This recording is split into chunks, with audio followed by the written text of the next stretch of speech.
సమాజంలో జరుగుతున్న క్రూరత్వాల గురించి అంటే సంబంధాలు రక్త సంబంధాలు కూడా లేకుండా తల్లిదండ్రులు పిల్లల్ని చంపటం పిల్లలు తల్లిదండ్రుల్ని చంపటం ఇటీవల కాలంలో కూడా డబ్బులు ఇవ్వలేదని చెప్పి కొడుకు తల్లిదండ్రుల్ని చంపేసి దర్జాగా టీవీ ముందు కూర్చున్నాడు. అసలు ఏం జరుగుతుంది సమాజంలో? మరి వీటన్నిటి గురించి మాట్లాడడానికి ఇప్పుడు మనతో పాటు సైకాలజిస్ట్ శ్రీధర్ సార్ మనతో ఉన్నారు. సార్తో మాట్లాడదాం. నమస్తే సార్. సార్, మానవ సంబంధాలు ఎటుపోతున్నాయి అనే విధంగా రోజు రోజుకి కాలం మారుతుందని చెప్పొచ్చు. డబ్బు కోసం, ఆస్తి కోసం, లేకపోతే బంగారం కోసం, ప్రియురాలి కోసం, ప్రియుడి కోసం ఇలా అనేక విధాలుగా చంపుకుంటున్న పరిస్థితి ఏర్పడింది. ఇటీవల కాలంలో చూసుకుంటే డబ్బులు ఇవ్వలేదు అని చెప్పి 10,000 తల్లి ఇవ్వలేదని చెప్పి ఊరికి వెళ్ళి తల్లిదండ్రులు చంపేసి టీవీ చూస్తున్నాడు ఆ కొడుకు, బీటెక్ చదువుతున్న కొడుకు. అసలు ఎలా చూడాలంటారు? ముఖ్యంగా యువతరంలో ఇంటాలరెన్స్ పెరుగుతుంది, అసహనం పెరుగుతుంది అన్న దానికి ఒక ఎగ్జాంపుల్. అంటే మానవ సంబంధాలు, మనుషులకు మధ్య ఉండే అటాచ్మెంట్ ఇదంతా కూడా ఎలాంటి బాండింగ్ లేకపోవటం వలన, ఎమోషనల్ కనెక్టివిటీ లేకపోవటం వలన తల్లిదండ్రులు కావచ్చు, బంధువులు కావచ్చు, లేదా అన్నదమ్ములు కావచ్చు, వీళ్ళందరికీ మధ్య ఒక ఎమోషనల్ బాండింగ్ ఉన్నప్పుడు ఆటోమేటిక్గా ఇలాంటి ఎక్స్ట్రీమ్ థాట్ ప్యాటర్న్ ఉండదు. రెండోది, ఈ మధ్య మానసిక ఒత్తిడి ఎక్కువ అవుతూ ఉండటం వలన, లగ్జరీ ఐస్ వలన కావచ్చు, లేకపోతే కనుక విశృంఖలంగా జీవన విధానం వలన కావచ్చు, పీపుల్ వచ్చేటప్పటికి ఎట్లయినా డబ్బు సంపాదించాలి, ఆ డబ్బుకి అనుకూలం లేకపోతే, ఇప్పుడు ఇక్కడ ఏం జరిగింది, తల్లిదండ్రులు డబ్బు ఇవ్వలేదని చెప్పేసి, డబ్బు ఇవ్వకపోతే ఏం జరిగిందంటే కనుక డబ్బు ఇవ్వట్లేదు కాబట్టి దే ఆర్ సింప్లీ నన్ను కంట్రోల్ చేస్తున్నారనే మెకానిజం, నా ఆహాన్ని సాటిస్ఫై చేయలేని మెకానిజం వలన అతను ఒత్తిడికి గురై కావచ్చు, లేకపోతే వీళ్ళని టెర్మినేట్ చేద్దామని థాట్ పెట్టడం, ఇది పైచాచిక ప్రవృత్తి పెరుగుతుందని దానికి ఒక ఎగ్జాంపుల్. రెండోది, అతని మానసిక స్థితిలో కూడా స్కిజోఫీనియా లక్షణాలు కనపడుతూ ఉన్నాయి. ఎందుకంటే వీళ్ళు నన్నేదో, స్కిజోఫీనియా అనేది ఒక మానసిక వ్యాధి. అదేం చేస్తుందంటే వీళ్ళు నన్ను కంట్రోల్ చేస్తున్నారు, ఎవరో సంథింగ్ నా అట్లా మాట్లాడుతూ ఉన్నారు, లేకపోతే వీళ్ళు నా యొక్క అభిష్టాలకు తగ్గట్లు ప్రవర్తించలేదు, ఈ టైప్ ఆఫ్ బిహేవియర్ వలన మనిషి ఎప్పుడైనా కూడా లోపల ఇంటర్నల్గా ఈ మానసిక వ్యాధి ఉన్న ప్రతి ఒక్కళ్ళు కూడా ఇంటర్నల్గా చాలా సఫరింగ్ గురవుతూ ఉంటారు. అర్జెంటుగా నన్ను ఇబ్బంది పెడుతున్న అంశాన్ని ఈ భూమి నుంచి తొలగిద్దాము అని చెప్పేసి అనే టైప్ ఆఫ్ టెండెన్సీస్ కూడా ఎక్కువగా కనపడుతూ ఉంటాయి. సో పిల్లల్లో ఈ మధ్య ఇది ఎక్కువగా జరుగుతూ ఉంది. చాలా కేసెస్ మనం దేశవ్యాప్తంగా చూస్తే కనుక చిన్న సెల్ ఫోన్ ఇవ్వలేదని చెప్పేసాను, లేకపోతే కనుక ఇన్స్టాగ్రామ్ వాడొద్దని చెప్పేసి అన్నారు, రకరకాల కారణాలతో, ప్రతి చిన్న కారణంతో ఇప్పుడు డబ్బులు ఇవ్వలేదని చెప్పేసి ఇలా ప్రతి దానికి కొంతమంది లోన్ అప్లికేషన్స్ ద్వారా లోన్స్ తీసుకొని అది కట్టక సూసైడ్ చేసుకున్న వాళ్ళని చూస్తున్నాం. అంటే టీనేజ్ పిల్లల్లో ఎమోషనల్ బ్యాలెన్స్ అనేది కరెక్ట్గా లేదు, ఎమోషనల్ కోఎఫిషియంట్ అనేది కరెక్ట్గా లేదు అన్న దానికి ఇది ఒక ఎగ్జాంపుల్గా చెప్పుకోవాలి.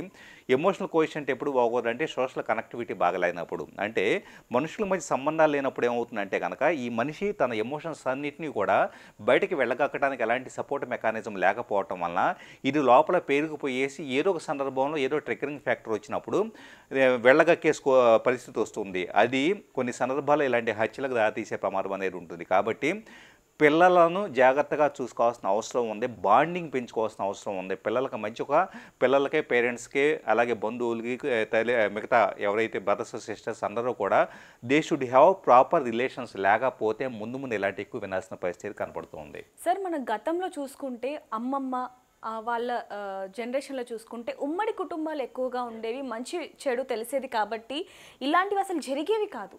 అలాంటిది ఇప్పుడు అందరూ కూడా నేను ఒంటరిగా బతకాలి, ఇండిపెండెంట్గా బతకాలి అంటున్నప్పుడే ఇలాంటివి ఎక్కువగా ఫేస్ చేస్తూ ఉన్నామని చెప్పొచ్చు మనం. దానికి గల కారణం ఇదే అంటారా? ఖచ్చితంగా. ఎందుకంటే ఇండిపెండెంట్ అనేది ప్రైవసీ అంటున్నారు. ప్రైవసీ అనేది ఎప్పుడూ కూడా కొంతవరకు ఓకే, ప్రైవసీ ఉండాల్సిన. అట్ ద సేమ్ టైం ఏంటంటే ప్రతి మనిషి కూడా 2 టైప్స్ ఆఫ్ కనెక్షన్స్ ఉంటాయి. ఐసోలేటెడ్గా తన ఎమోషన్స్ మొత్తాన్ని తనకు తాను సెల్ఫ్ రిఫ్లెక్షన్లో పెట్టుకోవడం ఒక ఎత్తు అయితే, మనుషులతో కలిసినప్పుడు ఆ బాండింగ్లో వచ్చేటప్పటికే కొన్ని ఎక్స్ప్రెస్ చేయలేని, కొన్ని రిజాల్వ్ కాని థింగ్స్ అంతా కూడా మనం ఉమ్మడి కుటుంబాల్లో కావచ్చు, లేదా బంధువులతో కలిసినప్పుడు కానీ జరుగుతూ ఉంటాయి. ఎప్పుడైతే స్మార్ట్ ఫోన్స్ వచ్చిన తర్వాత, టెక్నాలజీ యూసేజ్ పెరిగిన తర్వాత నాకు ఎవరో మనుషులు అవసరం లేదు, నాకు నేను ఇలాగ బతుకుతాను అన్నట్లు ఐసోలేటెడ్ ఫ్యామిలీస్ తయారైన తర్వాత, అలాగే బ్యాచిలర్స్గా ఇక్కడ మన సిటీస్కి వచ్చి జాబుల కోసం ఇలాగ స్పెండ్ చేస్తూ ఉన్నప్పుడు they don't have any proper social connections. అలాంటప్పుడు ఏం జరుగుతుందంటే కనుక ఈ అబ్జార్ప్షన్ ఎలాగైతే ఒక వెహికల్లో ఒక గుంటలో పడితే షాక్ అబ్జార్బర్ ఎలాంటిదో, మనిషికి ఇంకో మనిషి అవైలబుల్ అయినప్పుడు ఇతను లోపల పేరుకుపోయిన ఒంటరితనం కావచ్చు, లేకపోతే ఎలాంటి నెగిటివ్ ఎమోషనల్ ప్యాటర్న్స్ అయినా అబ్జార్బ్ చేసుకోవడానికి ఇంకో మనిషి అవసరం.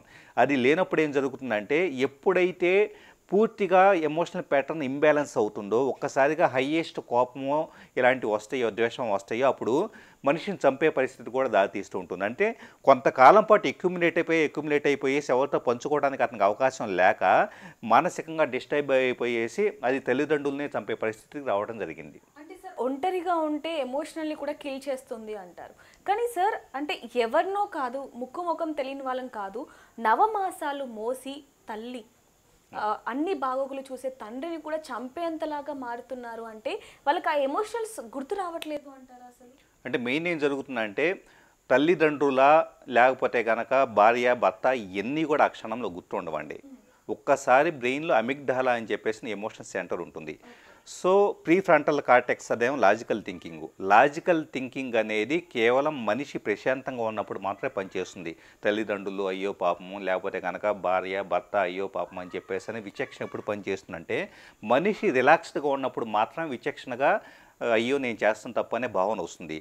కానీ ఈ ప్రీఫ్రంటల్ కార్టెక్స్ అనేది ఎప్పుడైతే మనిషి ఎమోషన్లో ఉన్నప్పుడు అమిగ్డాలా దగ్గర న్యూరల్ యాక్టివిటీ జరుగుతుందో అప్పుడు పూర్తిగా కూడా లాజిక్ పనిచేయదు. ఇక మనిషి పూర్తి ఎమోషన్లో ఉంటాడు. అప్పుడు తల్లి తండ్రి అదేం ఉండదు. వాళ్ళు నా మాట వింటలేదు కాబట్టి టర్మినేట్ చేయాలి అని చెప్పేసిన భావన ఏర్పడుతూ ఉంటుంది. కాబట్టి మనిషికి ఎమోషనల్ బ్యాలెన్స్ అనేది చాలా అవసరం. ఎమోషనల్ బ్యాలెన్స్ కావాలి అంటే కనుక ఎప్పుడు అతను లోపలికి పేరుకుపోయే ప్రతి భావోద్వేగం కూడా ఎక్స్ప్రెస్ చేయడానికి ఒక ఫ్రెండో, ఒక కుటుంబ సభ్యులో, లేకపోతే ఉమ్మడి కుటుంబమో, లేకపోతే తరచూ బంధువులతో కలుస్తూ ఉండటమో, లేదా సోషల్ గ్రూప్స్తో కలుస్తూ ఉండటమో ఇలా జరుగుతూ ఉన్నప్పుడు ఏమవుతుందంటే లోపల అణిచిపెట్టుకునే పరిస్థితి ఏది ఉండదో అది రేపు ఇలాంటి ప్రమాదాలు దారితీయకుండా మనిషి తను కాపాడుకోగలుగుతాడు. సార్ మనం చాలా కేసెస్లో చూసాం, ఆ హత్య చేసేంత వరకు ఒకలా ఉంటారు, చేశాక మరొకలా ఉంటారు, మరికొంతమంది మాత్రం పశ్చాత్తాప పడుతూ ఉంటారు నేను తప్పు చేశాను అని. కానీ చాలా కేసెస్లో మనం సహస్ర కేసు చూడొచ్చు కుక్కట్పల్లిలో. ఆ అమ్మాయిని బ్యాట్ కోసం చంపేసిన తర్వాత కూడా చాలా ప్రౌడ్గా మాట్లాడడం, అంటే ఏదో దేశాన్ని ఉద్ధరించేసినట్టుగా మాట్లాడడం, అవును చంపేశాను ఇప్పుడు ఏంటి పోతే పోయింది కదా అని ఒక నిర్లక్ష్యం సమాధానం మనం చూసాం.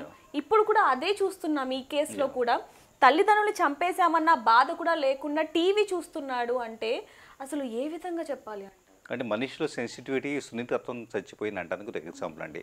సున్నితత్వం ఎప్పుడు ఉంటుందంటే కనుక నాలో ఉండే ప్రేమను ఎక్స్ప్రెస్ చేయడానికి ఇంకో మనిషి ఉన్నప్పుడు సో ఆటోమేటిక్గా రిఫ్లెక్షన్ అనేది ఉంటుంది. అంటే మళ్ళీ ఎక్స్చేంజింగ్ ఆఫ్ ఎనర్జీ ప్యాటర్న్ ఏదైతే కనుక ఎలక్ట్రోమాగ్నెటిజం మీద హార్ట్ చక్ర అంటాం.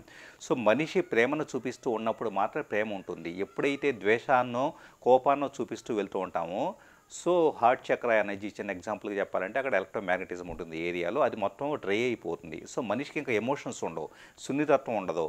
ఇంకొకటి ఏంటంటే ఈ మధ్యకాలంలో నా లైఫ్ నా ఇష్టము, అసలు నాకు నచ్చిన విధంగా నేను బతుకుతాను, నాకు ఎవరైనా అడ్డు చెబితే కనుక they don't have any space in my life అని చెప్పేసి అంటూ చూడాలి అని.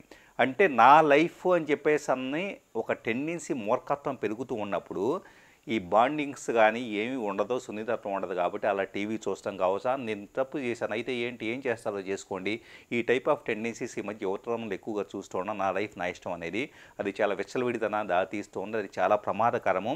ఇది ఇలాంటి వాళ్ళు రేపు పెద్ద అఘాయిత్యాలో లేకపోతే కొన్ని బాంబు విస్ఫోటనాలు ఇలాంటివి చేసినా కూడా ఆశ్చర్యపోవాల్సిన పని లేదు. ఖచ్చితంగా చాలా ప్రమాదకరమైన టెండెన్సీలో ఈరోజు యువత ఉంది. సో చూస్తున్నాం కదా, ఒంటరిగా ఉండటం అనేది ఎంత ప్రమాదకరం అనేది కూడా మనకు తెలుస్తుందని చెప్పొచ్చు. ఎందుకంటే రోజుకొక అఘాయిత్యం, రోజుకొక దారుణం. కాబట్టి మరి ఈ కేసుకి సంబంధించి మరి మీరేమంటారు అనేది కింద కామెంట్లో రాయండి. మరిన్ని వార్తల కోసం చూస్తూనే ఉండండి big TV. For more videos like this, subscribe Big TV channel.